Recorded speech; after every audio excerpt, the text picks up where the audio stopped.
Hi everyone, welcome to my channel teacher connection. आज के इस वीडियो में हम क्लास 6 एनसीईआरटी का थर्ड चैप्टर सीटेट पेपर 2 के लिए पढ़ने वाले हैं। बहुत ही इम्पॉर्टेंट चैप्टर है। आज के चैप्टर से बहुत सारे क्वेश्चंस बनते हैं। पहले मैं आपको 6 क्लास की थ्योरेटिकल क्लासेस जैसे कि सारे चैप्टर कंप्लीट कराऊंगी। उसके बाद मैं एक सीरीज चलाऊंगी जो इन चैप्टर्स पे बेस्ड पीवाईक्यू क्वेश्चंस आए हुए हैं, तो मैं उनको आपको कराऊंगी। तो आपको पता चलेगा कि कौन से चैप्टर से कितने क्वेश्चन बनते हैं। तो स्टार्ट करते हैं आज की क्लास। चैप्टर का नेम है उचित आहार स्वस्थ शरीर का आधार। उचित आहार स्वस्थ शरीर का आधार। तो देखते हैं।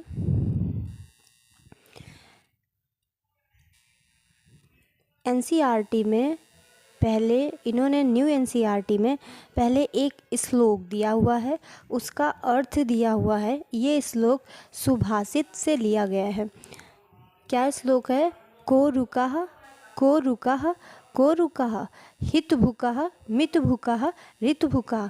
इसका मतलब है कौन निरोगी, कौन निरोगी, कौन निरोगी। 3 बार इन्होंने पूछा है, कौन निरोगी है, कौन निरोगी है, कौन निरोगी है। वह व्यक्ति निरोगी है जो समय और स्थान के अनुकूल पौष्टिक और उचित मात्रा में आहार लेता है, वह निरोगी है। तो इसका मतलब ये है कि आज के समय में जो भी हमारे अनुकूल पौष्टिक आहार है उसे हमें लेना चाहिए। तो इस तरीके से इन्होंने चैप्टर की शुरुआत की है। एक कहानी को इन्होंने लिया है जिसमें मेदू और मिष्ठी 2 कैरेक्टर्स हैं, और इन्होंने ये दोनों ही स्टूडेंट्स स्कूल जाते हैं और इनके बोर्ड पर भी एक कोटेशन लिखी हुई होती है जिसका आज का विचार अन्नेन जातान जीवंती। इन्होंने बोर्ड पे लिखा हुआ है अन्नेन जातान जीवंती।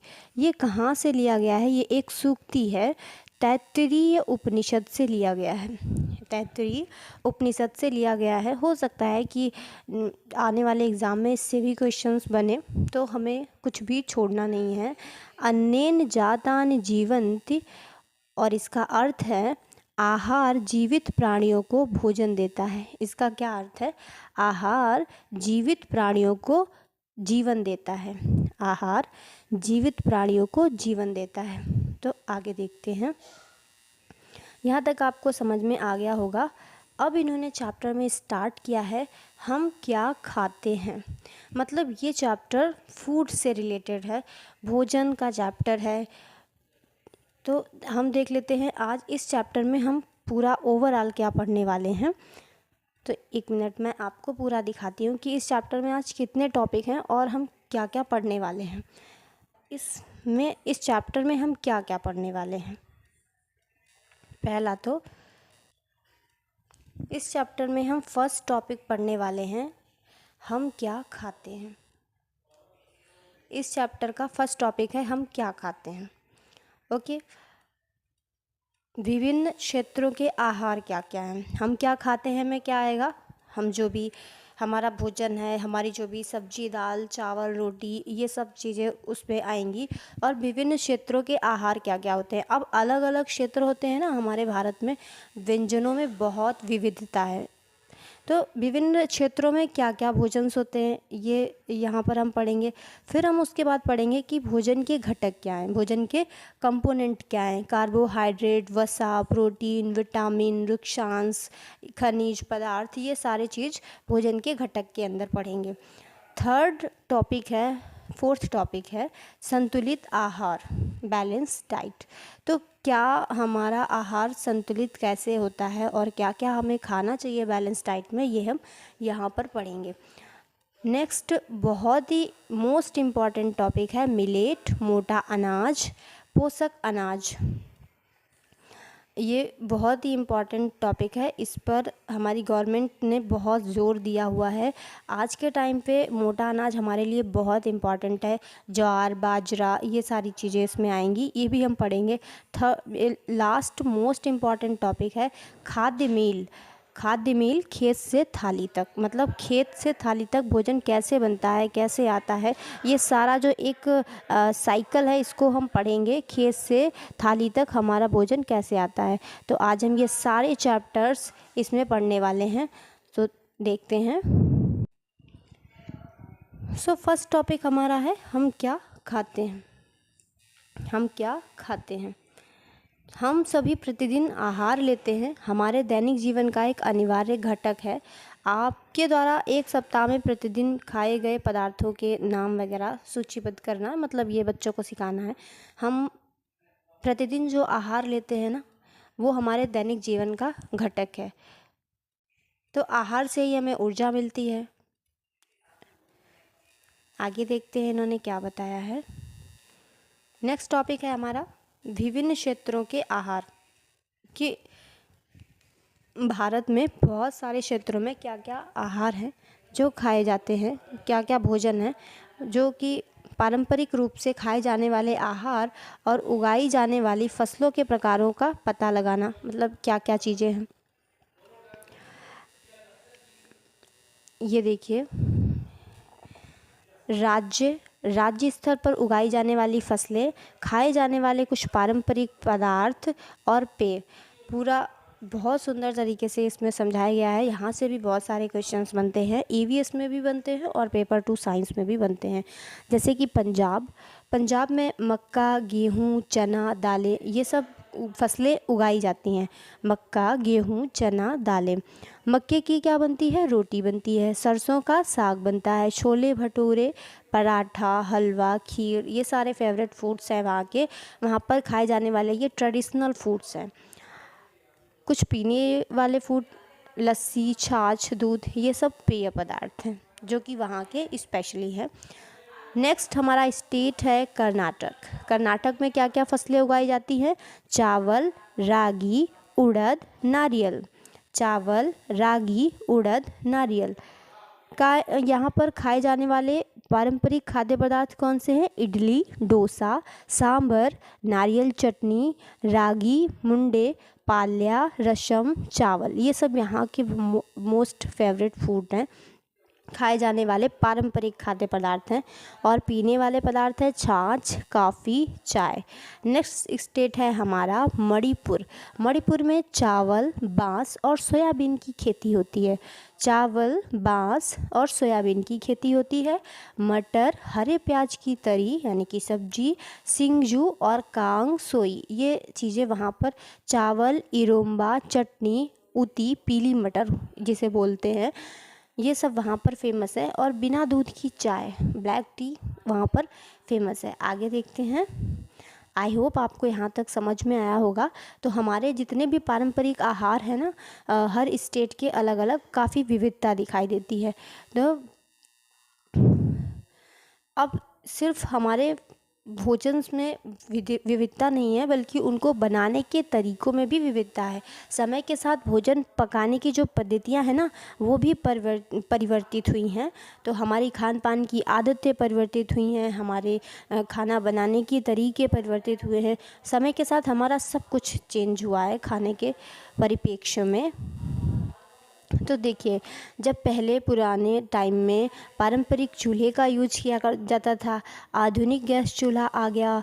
फिर उसके बाद इसकी जगह पर पारंपरिक चूल्हे के जगह पर आधुनिक गैस चूल्हा आ गया और सिलबट्टे की जगह पे ग्राइंडर आ गया।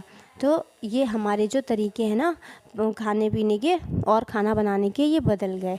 आगे देखते हैं। जो पुराने ज़माने की भोजन की पद्धतियाँ हुआ करती थी, उनको हम पाक पद्धतियाँ कहते थे, जो कि समय के साथ परिवर्तित हो गई। ठीक है, पहले की पारंपरिक व आधुनिक पाक पद्धतियों में बहुत अंतर है। अब हम आगे देखते हैं। ये सबसे इम्पॉर्टेंट टॉपिक है, भोजन के घटक क्या हैं। यहाँ से क्वेश्चंस भी बहुत सारे बनते हैं। तो यहाँ पर आपको एक पिक्चर दिख रही होगी जिस पर लिखा हुआ है स्वस्थ आहार स्वस्थ जीवन, eat healthy live healthy. Okay, तो राजस्थानी आहार यहाँ पर दिख रहे हैं, गुजराती आहार यहाँ पर दिख रहे हैं, असमिया आहार यहाँ पर दिख रहे हैं। तो ये एक है ना कि यहाँ पे डिफरेंट डिफरेंट टाइप के जो हमारे खाने की विविधता है, भोजन की जो विविधता है, उसको दर्शाया गया है इस पिक्चर के थ्रू। तो यहीं पर अब भोजन के हम घटक पढ़ेंगे।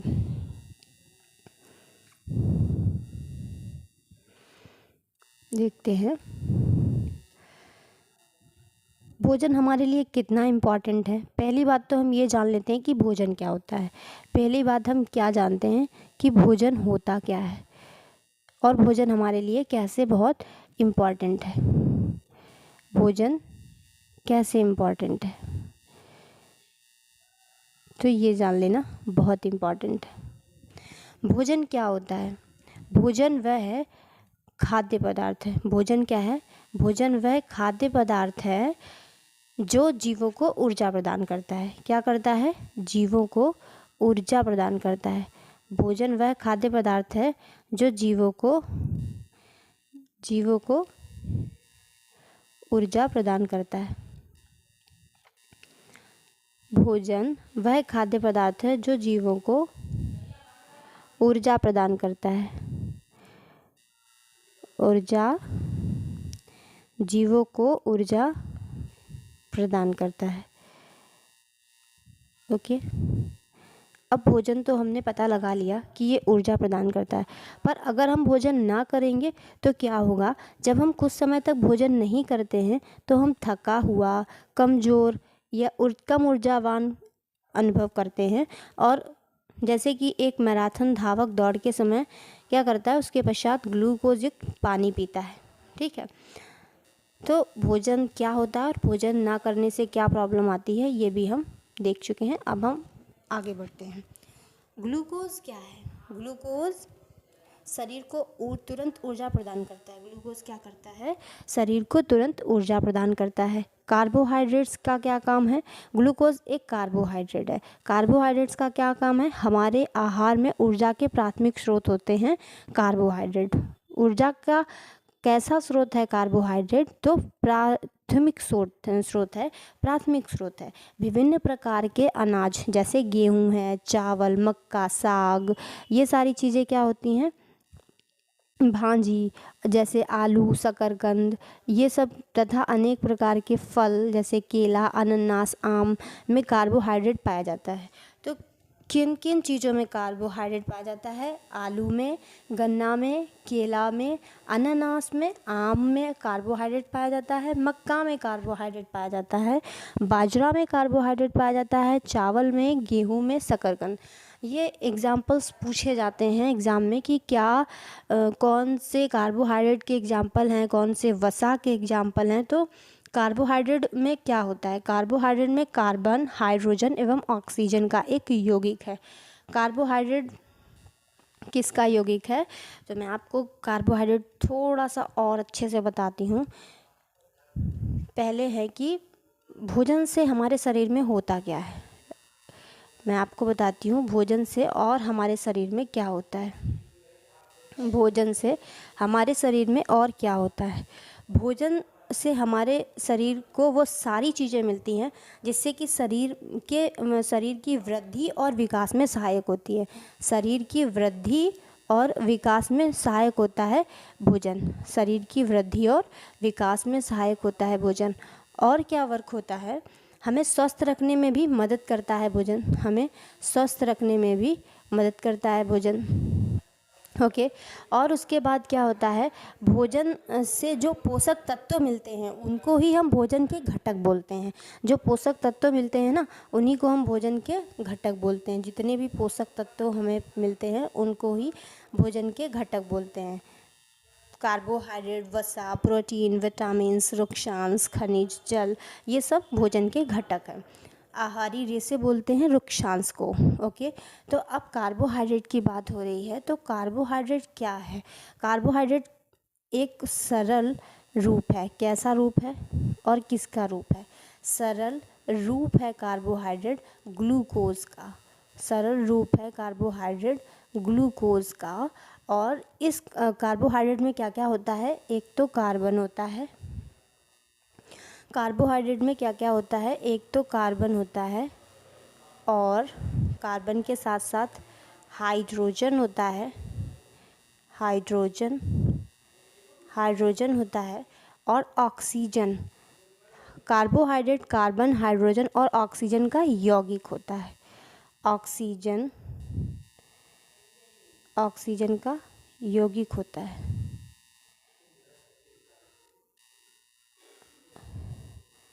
ऑक्सीजन का यौगिक होता है और इससे हमें क्या मिलता है, ऊर्जा मिलती है। कार्बोहाइड्रेट से हमें क्या मिलती है, ऊर्जा मिलती है।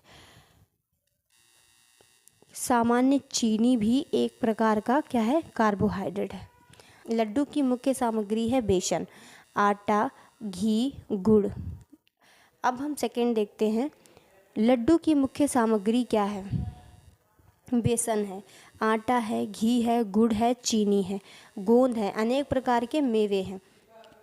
अब ये जो आटा, घी, गुड़ मेवे हैं और अन्य प्रकार के खाद्य घटक के समूह में रखा जाता है, जिसे वसा कहते हैं। अब यहाँ पर वसा की बात हो रही है। अभी तक हम लोग किसकी बात कर रहे थे, कार्बोहाइड्रेट की, उससे हमें क्या मिलता है, ऊर्जा मिलती है। अब हम बात करते हैं वसा की। वसा क्या होता है और ये किस तरह का यौगिक होता है, तो वसा कार्बन, हाइड्रोजन, ये बहुत ही इम्पॉर्टेंट है, एग्जाम में पूछे जाने वाले क्वेश्चंस हैं। हाइड्रोजन और ऑक्सीजन, कार्बन, हाइड्रोजन और ऑक्सीजन का यौगिक वसा होती है। ओके, ये सरल रूप है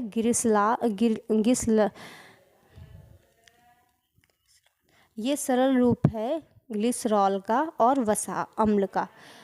ग्लिसरॉल और वसा अम्ल का ये सरल रूप है। यह भी हमें ऊर्जा देता है और 9.3 किलो कैलोरी ऊर्जा मिलती है हमको वसा से। और ये हमारे अंगों को बाहरी झटकों से बचाता है।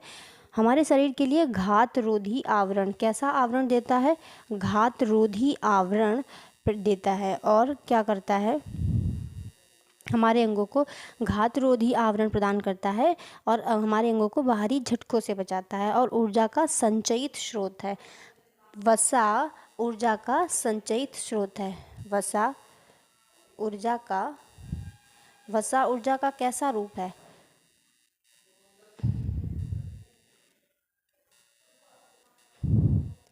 वसा ऊर्जा का संचयित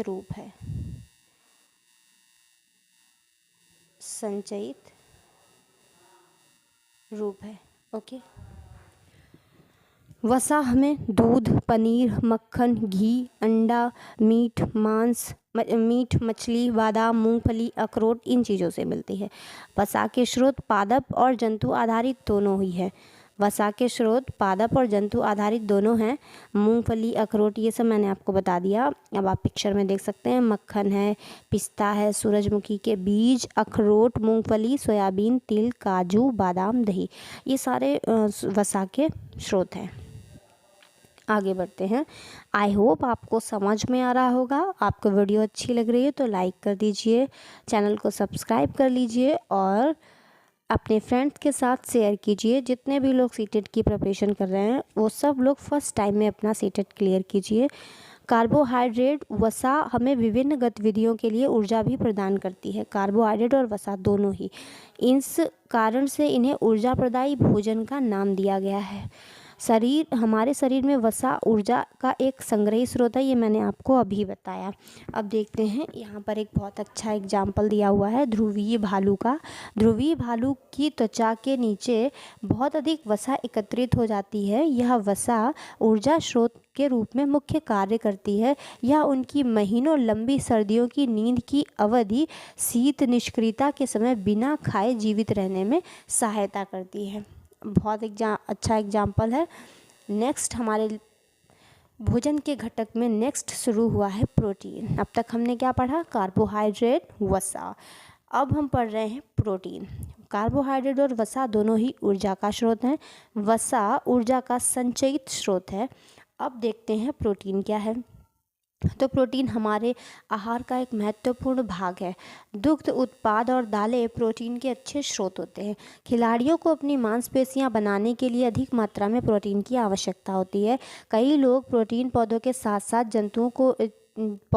साथ जंतुओं से भी प्राप्त करते हैं, जैसे कि वसा था हमारा, जो कि पौधों और जंतुओं दोनों से ही हमें प्राप्त हो रहा था, वैसे प्रोटीन है पौधे और जंतु दोनों से ही प्राप्त होता है। इसके स्रोत हैं दूध, पनीर, अंडा, मछली, मांस। प्रोटीन समृद्ध खाद्य पदार्थ हमारे शरीर की वृद्धि और मरम्मत में सहायता करता है। इसी कारण इन्हें शरीर वर्धक भोजन कहा जाता है। प्रोटीन को शरीर वर्धक भोजन कहा जाता है। तो प्रोटीन के स्रोत क्या क्या है? मूंग, अरहर की दाल, राजमा, सोयाबीन, मटर, चना। मूंग, अरहर की दाल, राजमा, चना, सोयाबीन, मटर। और जंतु के स्रोत हैं ये वाले पादप के स्रोत हो गए, मुर्गे का मांस, मछली, दूध, पनीर, अंडा। ओके, आगे बढ़ते हैं। अब बात करते हैं, जैसे हमने कार्बोहाइड्रेट और वसा को समझा, अब हम प्रोटीन को समझेंगे। सबसे पहली बात है, प्रोटीन में जो पॉइंट्स हमें याद रखने हैं, हम उन पॉइंट्स की बात कर रहे हैं। तो फर्स्ट पॉइंट ये है कि प्रोटीन शरीर वर्धक भोजन है। फर्स्ट पॉइंट क्या है? प्रोटीन शरीर वर्धक भोजन है। और सेकेंड पॉइंट है, ये सरल रूप एमिनो अम्ल है। ये सरल रूप एमिनो अम्ल है। ये सरल रूप एमिनो अम्ल है। ओके, ये हमारे शरीर की वृद्धि में मदद करता है और कोशिकाओं के पुनः निर्माण में मदद करता है। और इसके मैंने स्रोत आपको बता ही दिए हैं। अब आगे बढ़ते हैं। मशरूम भी एक प्रोटीन का अच्छा स्रोत है। मशरूम प्रोटीन का एक अच्छा स्रोत है। अब यहाँ तक तो हमने बात कर ली, आगे देखते हैं विटामिन्स। आगे क्या आ रहा है? विटामिन्स। अभी तक हमने भोजन के घटक में 3 चीज़ें पढ़ी हैं, कार्बोहाइड्रेट, वसा, प्रोटीन। अब हम पढ़ रहे हैं विटामिन्स। ओके, तो विटामिन्स क्या होते हैं? विटामिन सी यहाँ पर दिया हुआ है। स्कर्वी रोग की कमी के कारण होता स्कर्वी रोग विटामिन सी की कमी के कारण होता है। विटामिन सी खट्टे फलों में जैसे नींबू, संतरों में पाया जाता है। तो यहाँ पर एक अध्ययन दिया हुआ है, पुराने समय में लंबी यात्राओं के दौरान नाविक अक्सर मसूड़ों में रक्तस्राव और सूजन से पीड़ित हो जाते थे। 1746 की लंबी यात्रा के दौरान स्कॉटलैंड के चिकित्सक जेम्स लिंड ने देखा कि जिन नाविकों ने नींबू और संतरों का सेवन किया था वे इस रोग से मुक्त हो गए। मसूड़ों से रक्त आना, उनमें सूजन होना स्कर्वी रोग के लक्षण है। तो इसी से उन्होंने पता लगाया था कि खट्टे फलों में विटामिन सी होता है। नेक्स्ट अध्ययन है हमारा 1960 के दशक में भारतीय वैज्ञानिकों ने पाया कि हिमालयी क्षेत्र और भारत के उत्तरी मैदानी इलाकों में मानव आबादी में गर्दन के अगले भाग में सूजन के लक्षण व्यापक थे। गर्दन के अगले भाग में सूजन को घेंगा नामक रोग का लक्षण है। ये लक्षण इस क्षेत्र की मृदा में आयोडीन की कमी के कारण थे, जिसके परिणाम स्वरूप स्थानीय भोजन और जल में आयोडीन की कमी हो गई। भारत सरकार ने मानदंडों के अनुसार सामान्य नमक में आयोडीन की पूर्ति करने का प्रयास किया, जिसे आयोडीन युक्त नमक भी कहा जाता है। आयोडीन युक्त नमक के सेवन से उपयुक्त लक्षण स्पष्ट रूप से कम हो गए। तो आयोडीन से हमारा जो घेंगा रोग होता है वो ठीक होता है। तो आयोडीन नमक में पाया जाता है। नमक की खेती कैसे होती है यहाँ पे बताया गया है। अगरिया जनजात नमक की खेती करती है और काफ़ी मेहनत करती है भीषण गर्मी के लिए। भीषण गर्मी में ये नमक के लिए मेहनत करते हैं। विटामिन्स के बारे में हम पढ़ रहे थे, तो यहाँ पर एक चार्ट दिया गया है। विटामिन ए क्या क्या कार्य है? आँखों और त्वचा को स्वस्थ रखने का काम विटामिन ए करती है। इसके स्रोत हैं पपीता, गाजर, आम और दूध। इससे विटामिन ए की कमी हो जाए तो रोग क्या हो जाता है? दृष्टि का ह्रास हो जाता है, क्षति हो जाती है दृष्टि की। और लक्षण ये होते हैं सिम्टम्स: दुर्बल दृष्टि, अंधेरे रात में कम दिखाई देना, रतौंधी, कभी कभी पूर्ण रूप से भी दिखाई देना बंद हो जाता है। नेक्स्ट विटामिन क्या है? Vitamin B1। विटामिन B1 है।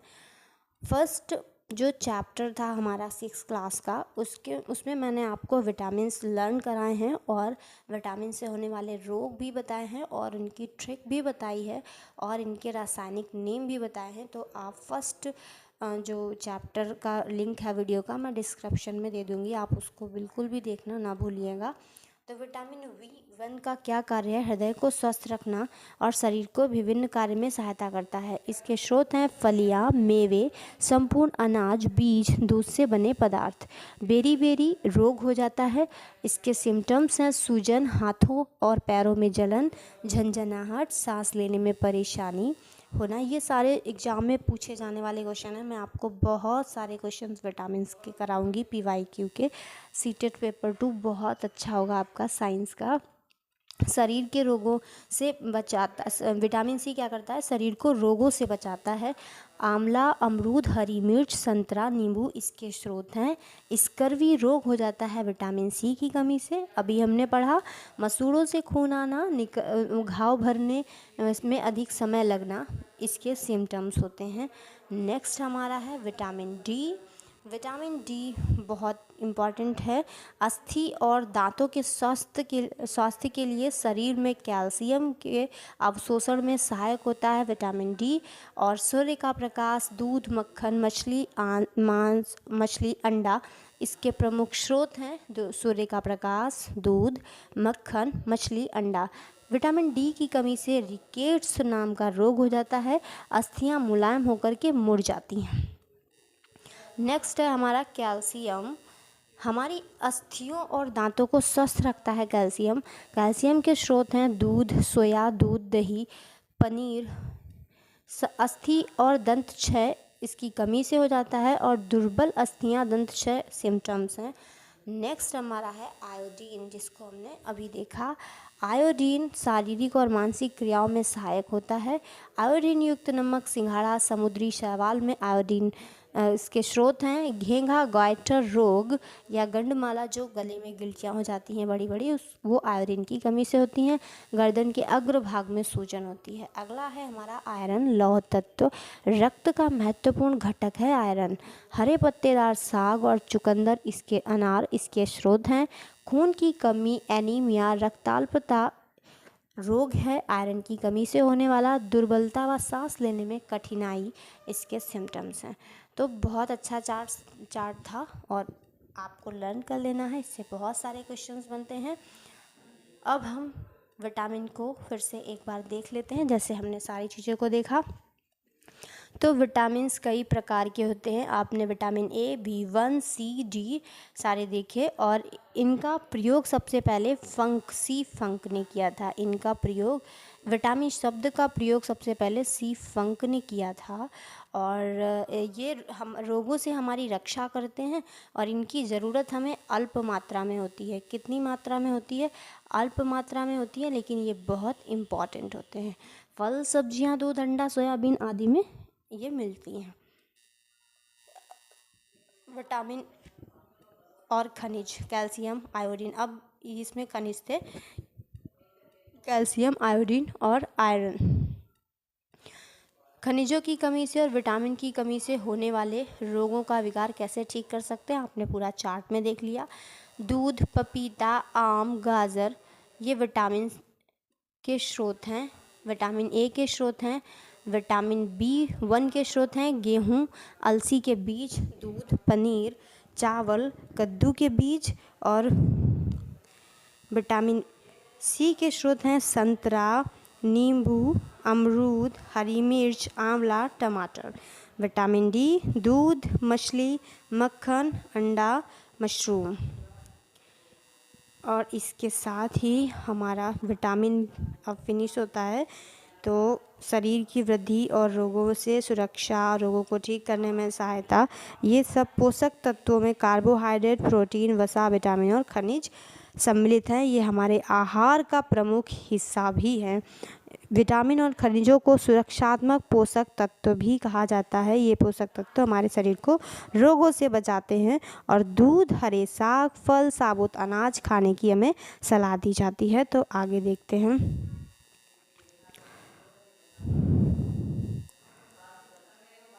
ये बहुत ही एक इम्पॉर्टेंट है, आहारी रेशे, फाइबर्स। बहुत पूछे जाने वाला क्वेश्चन है कि आहारी रेशे रुक्षांश क्या होते हैं। तो रुक्षांश हमारे आहार में क्यों इम्पॉर्टेंट हैं, तो रुक्षांश का क्या कार्य है पहले हम ये देखते हैं। ये हमारी पाचन क्रिया में मदद करते हैं। रुक्षांश क्या करते हैं, हमारे डाइजेशन सिस्टम में मदद करते हैं और बिना पचे हुए भोजन को बाहर निकाल देते हैं। और ये कहाँ कहाँ मिलते हैं, साबुत अनाज और छिलके वाली दालें, ताज़े फल, सब्जियाँ, इस पे मिलते हैं हमारे रुक्षांश, जिन्हें बोलते हैं हम आहारी रेशे। एग्जाम में बहुत बार ये क्वेश्चन पूछा गया है। आवश्यक पोषक तत्वों के अतिरिक्त हमारे शरीर को आहारी रेशों और जल की भी आवश्यकता होती है। आहारी रेशे, जिन्हें हम रुक्षांश कहते हैं, हमारे शरीर को कोई पोषक तत्व तो प्रदान नहीं करते हैं, फिर भी यह हमारे लिए बहुत आवश्यक घटक है। हमारे शरीर के अनपचे आहार से छुटकारा दिलाने में मदद करता है, मल को सुचारू रूप से निष्कासित करता है। हमारे आहार में रुक्षांश मुख्य रूप से पादप उत्पादों द्वारा प्रदान किया जाता है। पत्तेदार हरी सब्जियां, ताजे फल, साबुत अनाज, दालें और मेवे रुक्षांश के अच्छे स्रोत हैं। तो ये बहुत इम्पोर्टेंट था, हमारा भोजन हुआ। ये वैज्ञानिक परिचय है प्रोटीन वगैरह का। प्रधानमंत्री पोषण शक्ति निर्माण योजना, इसी के साथ भोजन के घटक, विभिन्न घटक और परीक्षण कैसे करना है, ये भी एग्ज़ाम में आने वाला क्वेश्चन है कि किसका परीक्षण करने से क्या निष्कर्ष निकला। ये बहुत ही पूछा जाने वाला क्वेश्चन है। देखते हैं। मंड एक प्रकार का कार्बोहाइड्रेट है और ये किस तरीके का परीक्षण है, आइए पता लगाते हैं कि स्टार्च मंड किस में पाया जाता है। वसा और प्रोटीन की उपस्थिति का पता लगाते हैं। तो चावल, आलू का एक टुकड़ा, खीरा या रोटी, ब्रेड, या हम स्टार्च के परीक्षण के लिए ले रहे हैं। उबले चने, कुटी हुई मूंगफली, तेल, मक्खन, कुटा हुआ नारियल का बुरादा लेते हैं और इसके बाद हम क्या करते हैं, प्रत्येक पदार्थ को एक छोटे छोटे टुकड़े में रखते हैं। ड्रॉपर की सहायता से किसी एक खाद्य पदार्थ पर तनु आयोडीन विलयन की 2-3 बूंदें डालते हैं और फिर इनके पदार्थ में कोई परिवर्तन आया कि नहीं। यदि नीला काला हो गया है तो इसमें नीला काला रंग मंड की उपस्थिति को दर्शाता है। अगर नीला काला रंग हो गया है तो मंड की उपस्थिति है। अगला परीक्षण है वसा का परीक्षण। वसा का परीक्षण हम कैसे करते हैं,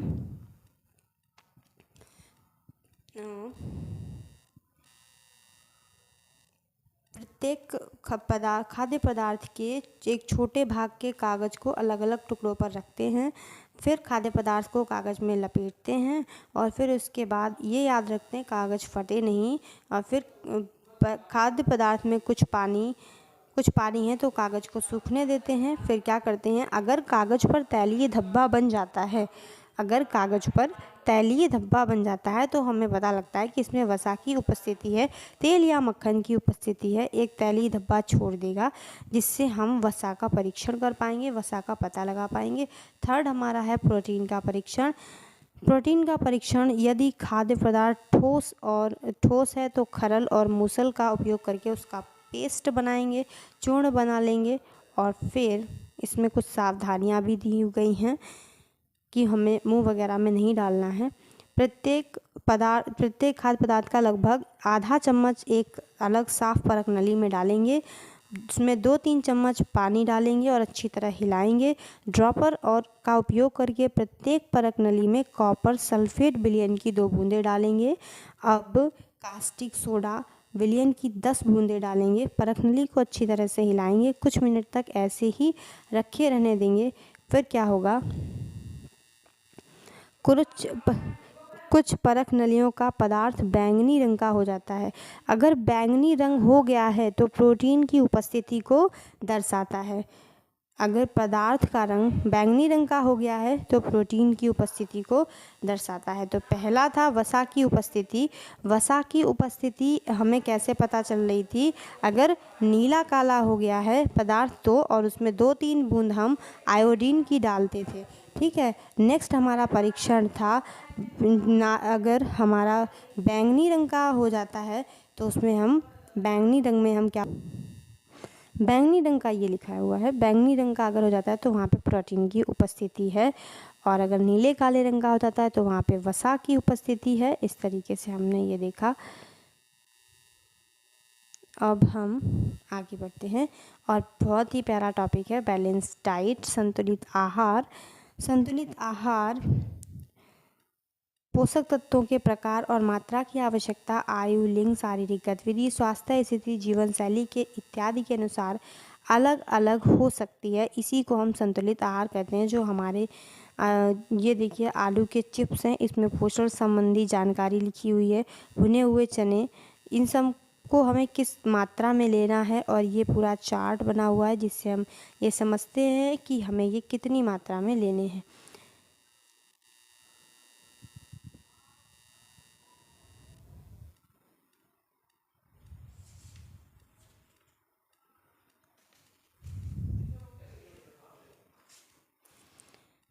संतुलित आहार का क्या मतलब होता है? संतुलित आहार क्या होता है ये हम समझते हैं। पहले नंबर इसकी क्या डेफिनेशन है? तो वह आहार या भोजन जिसमें सभी पोषक घटक उचित मात्रा में जितनी एक आयु वर्ग के मनुष्य को चाहिए, जितनी एक आयु वर्ग के मनुष्य को चाहिए उपलब्ध हो, तो वह आहार संतुलित आहार होता है। मतलब एक आयु कैटेगरी के व्यक्ति को जितनी चाहिए प्रोटीन, विटामिन, ये सारी चीज़ें, तो वो अगर उपलब्ध है तो वो आहार संतुलित आहार है। तो पैकेट बंद चीज़ों पे लिखा रहता है, ये एक बहुत इम्पॉर्टेंट, ये सब हम लोग जानते हैं। नेक्स्ट टॉपिक है मिलेट। मिलेट मोटा अनाज, पोषक अनाज। तो अब ये मिलेट वाला टॉपिक भी बहुत इम्पॉर्टेंट है। सरकार आजकल बहुत जोर दे रही है। मिलेट क्या होते हैं? ज्वार, बाजरा, रागी, सावा जैसे अनाजों को मिलेट में रखते हैं। ये हमारी देशज फसलें होती हैं और ये अलग अलग जलवायु परिस्थितियों में सहजता से उगाया जाता है। इन अत्यधिक पौष्टिक अनाजों को कद्दन मिलेट भी कहा जाता है। तो इनसे बहुत सारे खाद्य पदार्थ भी बनते हैं जो हमारे अच्छे स्वास्थ्य के लिए बहुत आवश्यक होते हैं। कदन छोटे आकार के अनाज होते हैं। सदियों से भारत आहार का अभिन्न अंग रहे हैं। ये अनगिनत स्वास्थ्य लाभों के कारण फिर से लोकप्रिय हो रहे हैं। ये विटामिन, आयरन, कैल्शियम जैसे खनिज और आहारी रेशों के अच्छे स्रोत हैं। यही कारण है कि इन्हें पोषक अनाज भी कहा जाता है। ये हमारे शरीर के सामान्य कामकाज के लिए आवश्यक संतुलित आहार में महत्वपूर्ण योगदान देते हैं। तो ये बहुत इम्पॉर्टेंट है। अब एक बहुत लास्ट टॉपिक है और काफ़ी इम्पॉर्टेंट टॉपिक है, खाद्य मील, फूड माइल, कि खेत से खाना हमारी थाली तक कैसे आया है। तो ये जो साइकिल है, इस पूरी साइकिल को हमें समझना और हमें खाने को थाली में उतना ही लेना चाहिए जितना व्यर्थ ना जाए नाली में। तो ऐसे कोटेशंस भी हैं, सरकार अवेयर करने के लिए जगह जगह पोस्टर्स पे लिखवाती है। तो ये किसान द्वारा पहले नंबर फसल को उगाया जाता है। उसके बाद अनाज को घर में अलग किया जाता है, जिसमें अनाज की मड़ाई, ओसाई, छाना, बीनना, ये सब बहुत सारे आगे आएंगे।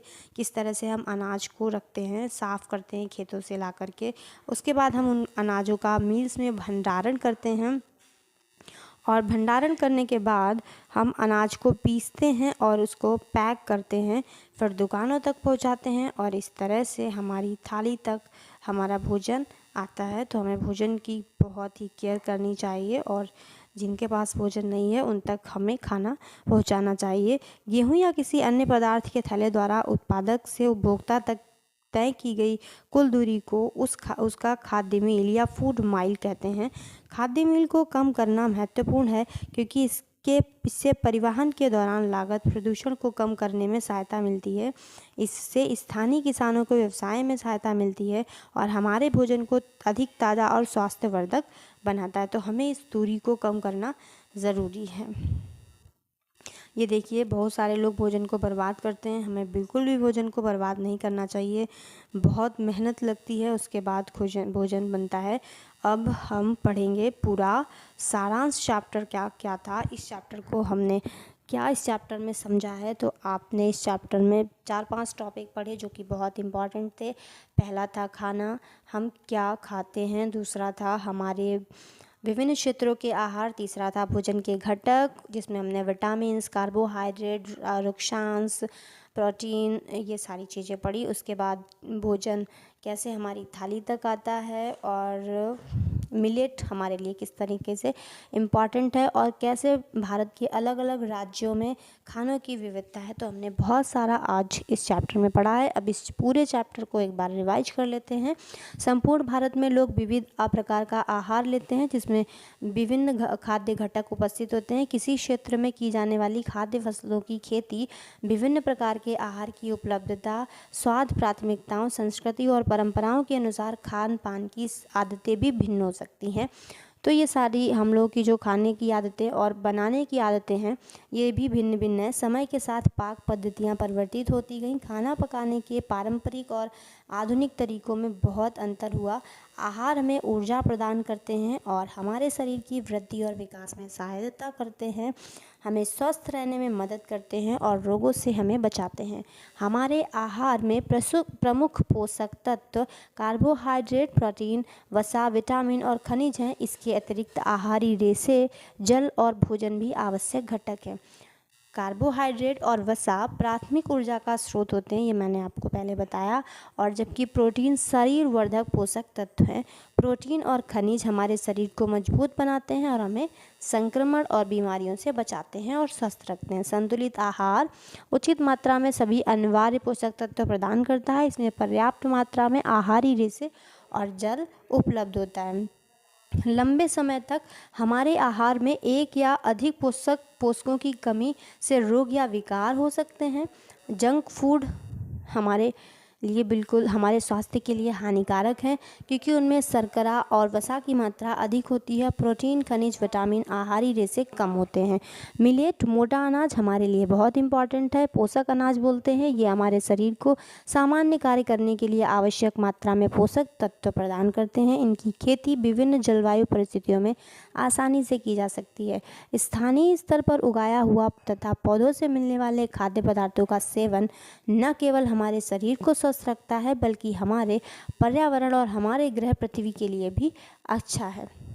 अगला नेक्स्ट पॉइंट है, किसी खाद्य पदार्थ द्वारा उसके उत्पादन में स्थान से उपभोक्ता तक की तय की गई कुल दूरी उसको उसका खाद्य मील कहते हैं। हमें कभी भी भोजन नहीं बर्बाद करना चाहिए। हमें भोजन उतना ही लेना चाहिए जितना हम खा सके। तो आज का जो हमारा 3rd चैप्टर है, ये होता है कंप्लीट।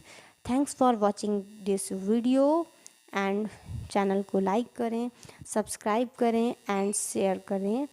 Bye bye. मिलते हैं नेक्स्ट चैप्टर में, चैप्टर 4 में।